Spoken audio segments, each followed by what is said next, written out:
கிறிஸ்துவுக்குள் அன்பானவர்களே, இயேசு கிறிஸ்துவின் நாமத்தில் நான் உங்களை வாழ்த்துகிறேன். கர்த்தர் உங்களை ஆசீர்வதிப்பார்.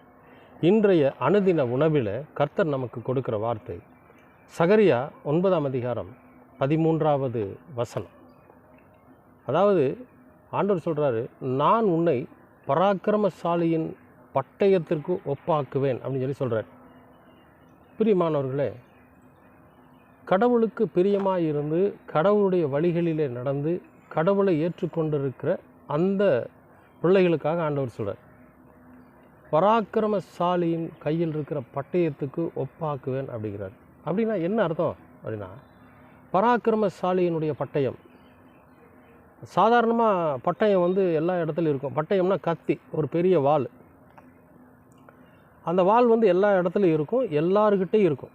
மன்னர்கிட்ட இருக்கும், மந்திரவாதிகிட்ட இருக்கும், மந்திரிகிட்ட இருக்கும், சூனியக்காரங்கிட்ட இருக்கும், எல்லாத்துக்கிட்டையும் இருக்கும். ஆனால் இவர் ஒரு விசேஷமாக ஒரு வேறு பிரித்து சொல்கிறார். என்னென்னு, பராக்கிரமசாலியினோட கையில் இருக்கிற பட்டயமா அந்த மாதிரி நம்மளை ஆக்கிடுவாங்கிறார்.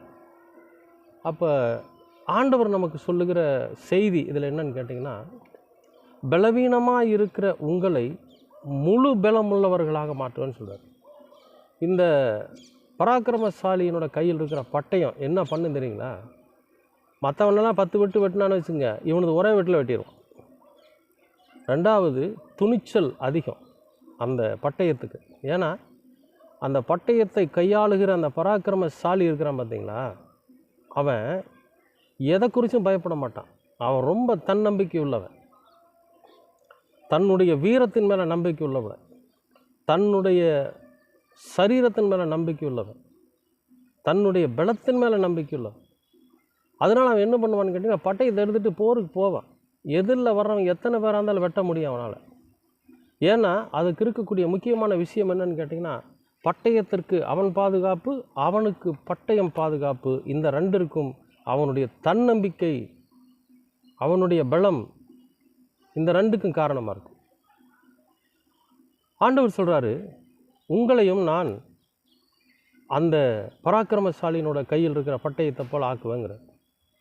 அப்போ நாம் இந்த காலகட்டத்தில் பலவீனமாக ஏதாவது ஒரு காரியத்தை செய்வதற்கு முன்படுகிற போது அதில் கொஞ்சம் இரண்டு மனசா, அல்லது செய்ய முடியாமல் போயிட்டால் என்ன பண்ணுறது, செஞ்சு சில பேர் பார்த்திங்கன்னா வேலையில் செய்வாங்க, அதில் நஷ்டம் அடைஞ்சிருவாங்க, அதில் அவங்க முழுமையாக அவங்கள அர்ப்பணிச்சிக்க முடியாது, நஷ்டங்கள் ஏற்படும். அப்போ என்ன காரணம் அதில் அப்படின்னு கேட்டிங்கன்னா, அவர்களுக்குள்ள ஒரு பலன் இல்லை, அவர்களுக்குள்ள தன்னம்பிக்கை இல்லை. அவர்கள் அந்த காரியத்தை செய்யலாம் அப்படின்னு அவங்க முயற்சிக்கிற போது அவருடைய முயற்சி வீணாக போயிடும். இதனால் தோல்வியில் துவண்டு போய் சமாதானத்தை இழந்து வாழ்க்கையில் ரொம்ப விரக்தி அடைஞ்சு போய் இருப்பாங்க. நாம் கூட சில நேரத்தில் அப்படி இருப்போம். ஏதோ ஒரு விஷயத்துக்காக நம்ம முயற்சிப்போம், அந்த முயற்சி தோல்வி அடைஞ்சிடும். ஏதோ ஒரு காரியத்திற்காக நம்ம முற்படுவோம், அந்த காரியம் தடைப்படும். ஏதாவது ஒரு காரியத்தை செயல்படுத்துறதுக்காக இறங்கி செய்வோம், அதில் தோல்வி அடைஞ்சிருவோம். இந்த மாதிரியான சூழல் இருக்கிறப்ப நாம் என்ன பண்ணுவோன்னா, நம்மை நாமே நொந்து கொண்டு ஒரு தன்னம்பிக்கை இல்லாதவர்களாக, ஒரு முயற்சி இல்லாதவர்களாக நம்ம சமாதானத்தை இழந்து போய் வீட்டில் முடங்கி கிடப்போம்.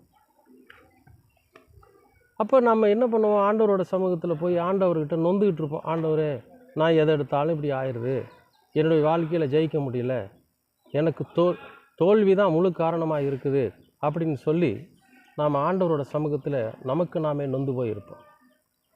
அப்படிப்பட்ட சூழலில் தான் இந்த ஒரு வசனம் நமக்கு கர்த்தர் சொல்கிறார். என்ன சொல்கிறாருன்னா, நீங்கள் ஆண்டவரை நம்பி முழுமையாய் அவர் மீது உங்களுடைய நம்பிக்கையை வைத்து அவரை பின்பற்றுகிற பிள்ளைகளாக இருங்க.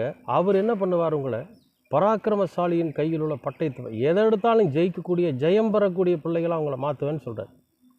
எந்த சூழ்நிலையிலும் நிச்சயமாகவே நமக்கு ஜெயம் கிடைக்கிறதாக அவர் மாற்றுவார்.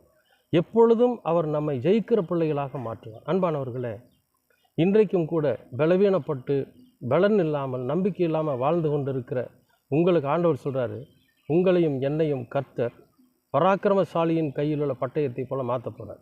அதனால் பயப்படாதீங்க, தைரியமாக இருங்க.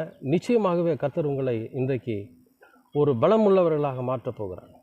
அன்பின் பரலோக பிதாவே, அருமையான நல்ல இந்த அனுதின உணவிற்காக நன்றி. இந்த நாளை கர்த்தர் ஆசீர்வதித்து கொடுத்திருக்கிறீர், அதற்காக உமக்கு ஸ்தோத்திரம். பலவீனப்பட்டு சமாதானம் இல்லாமல் அமைதி இழந்திருக்கிற எங்களை பராக்கிரமசாலியின் கையில் உள்ள பட்டயத்தை போல் நீர் மாற்றப் போகிறீர், அதற்காக நன்றி. நாங்கள் உம்மை நம்பியிருக்கிறோம் ஆண்டவரே.